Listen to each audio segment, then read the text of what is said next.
വിൽക്കണമെന്ന് തീരുമാനിക്കുന്നത് UDF സർക്കാരിന്റെ മദ്യനയത്തിന്റെ ഭാഗമായിട്ട് അത് തീരുമാനിക്കും.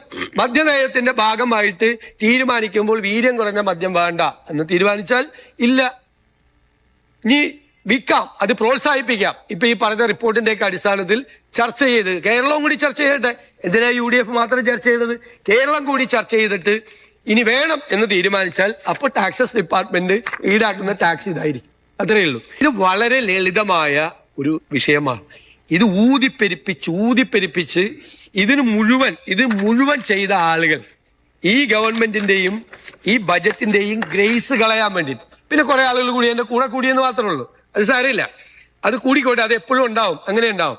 അതിലൊന്നും വഴങ്ങുന്ന സർക്കാരല്ല ഇത്. ഈ സർക്കാരിന് കൃത്യമായ പരിപാടിയുണ്ട്, കൃത്യമായ പദ്ധതിയുണ്ട്, കൃത്യമായ പ്ലാൻ ഉണ്ട്. അത് കൂടിയാലോചനകൾക്ക് ശേഷമുള്ള തീരുമാനമാണ്. ബജറ്റിലെ നികുതി നിർദ്ദേശം ആരുമായിട്ട് കൂടിയാലോചിക്കാൻ പറ്റില്ല. അത് അതുമായിട്ട് ബന്ധപ്പെട്ട കൂടിയാലോചനകൾ മാത്രമേ നടത്തുള്ളൂ. അത് കഴിയുമ്പോഴാണ് ഏത് വിഷയവും അത് ആ കാര്യത്തിലുള്ള ഉറച്ച തീരുമാനമാണ്. ഈ തീരുമാനത്തിന്റെ ഭാഗമായിട്ടാണ് ഈ ടാക്സ്